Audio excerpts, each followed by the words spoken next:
अतिक्रमण, पडीक भिंती आणि अस्वच्छतेमुळे सर्जेपूर कॅम्पमधील नागरिक त्रस्त, आयुक्तांकडे निवेदन.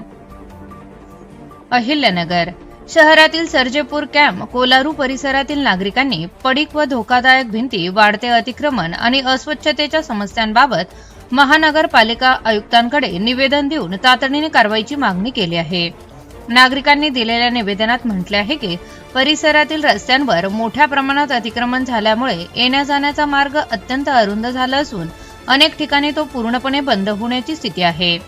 त्यामुळे कचरा संकलन वाहन परिसरात येऊ शकत नाही. तसेच एखादी व्यक्ती आजारी पडल्यास रिक्षा किंवा रुग्णवाहिकेला प्रवेश मिळत नसल्याने नागरिकांच्या जीविताला धोका निर्माण झाला आहे. परिसरातील काही जुनी घरे पडझड झालेल्या अवस्थेत असून त्यांच्या उंच दगडी भिंती अतिशय धोकादायक बनल्या आहेत. या भिंतींमधून वारंवार दगड व माती कोसळत असल्याने नागरिकांमध्ये भीतीचे वातावरण आहे. याबाबत संबंधित मालकांना वारंवार सांगूनही कोणतीही दखल घेतली जात नसल्याचा आरोप रहिवाशांनी केला आहे.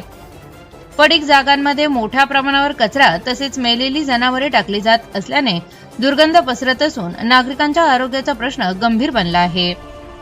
याशिवाय परिसरात सापांचा व भटक्या कुत्र्यांचा मोठा वावर असून काही महिन्यांपूर्वी एका मुलाला कुत्र्याने चावा घेतल्याची घटना घडली असल्याचे निवेदनात नमूद करण्यात आले आहे. नागरिकांनी अतिक्रमण हटवून रस्ता मोकळा करावा, धोकादायक भिंती तातडीने पाडाव्यात आणि परिसरातील स्वच्छतेची व्यवस्था करावी अशी मागणी केली आहे. अन्यथा भविष्यात एखादी दुर्घटना घडल्यास त्यास जबाबदार कोण असा सवालही नागरिकांनी उपस्थित केला आहे.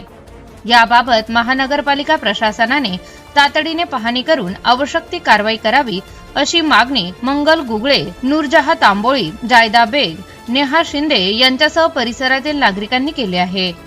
प्रतिनिधी ऐनुल शेख, ATV न्यूज, अहिल्यानगर. माझं नाव नेहा शिंदे, मी सर्जेपुरा इथे राहते. तर आमचं जे जुनं घर आहे त्याची म्हणजे इमारत ती कोसळण्यासारखी झालेली आहे. तर आमच्या नातेवाईकांमध्ये आहे ती, तर मी सांगितलेलं आहे त्यांना सर्वांना, तर ते म्हणलेले आहेत की ती लवकरात लवकर काढून घेतील. तर त्याच्याविषयी आमचं बोलणं झालेलं आहे. पण आमच्या वस्तीमध्ये पण भरपूर अतिक्रमण झालेलं आहे. लोकांनी भरपूर जागा अडून धरलेली आहे. तर ज्याच्याने आमच्या गल्लीत ना रिक्षा येऊ शकत आहे, ना कचरा गाडी येऊ शकत आहे, ना ॲम्ब्युलन्स येऊ शकत आहे. आणि लोकांना बोलायला गेलं तर ते तिथून भांडणं काढतात, आमच्यासोबत शिवीगाळ वगैरे करतात. तर आम्हाला ते अतिक्रमण तिथून काढून द्यावं आमची एवढी विनंती आहे आयुक्त साहेबांना. आम्हाला तेवढा रस्ता मोकळा करून दिला पाहिजे, कारण गल्लीत आमच्या कोणतीच म्हणजे सोय होऊ शकत नाहीये. कोणत्याच प्रकारची मोठी गाडी येऊ शकत नाही आमच्या गल्लीत. अतिक्रमण तेवढं आमचं क्लिअर करून द्यावं एवढी आमची फक्त विनंती आहे आयुक्त साहेबांना. मी मंगल गुगळे, राहणार सर्जेपुरा कोलारू कॅम्प. आमच्या इथे एक धोकादायक इमारत आहे.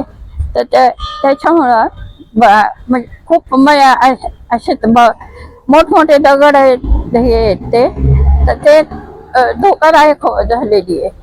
तर आमच्या इथे लहान लहान मुलं ते आहेत आणि त्यावेळेस जर ती पडली आणि आमच्या मुलांना काही म्हणजे इजा झाली तर त्याचे जबाबदार कोण? तर तेवढी ती इमारत हे करून घ्यावी. मी राहणार सर्जेपुरा कॅम्प कोलारू इथे राहते. माझ्या घरासमोर एक भिंत म्हणजे पडण्याच्या स्थितीत आहे. मोठे मोठे दगड आहेत. मुलं येतात जातात खेळतात. ते फक्त त्यांनी साफ करून घ्यावं आणि येण्या जाण्यासाठी रस्ता नाहीये, तर रस्ता तेवढा साफ करावा. अतिक्रमण खूप वाढलेलं आहे, तरी आम्हाला बाहेर निघता येत नाही तिथनं. तर माननीय आयुक्त साहेबांना आम्ही अर्ज दाखल केला आहे, तरी आपण त्याची नोंद घ्यावी.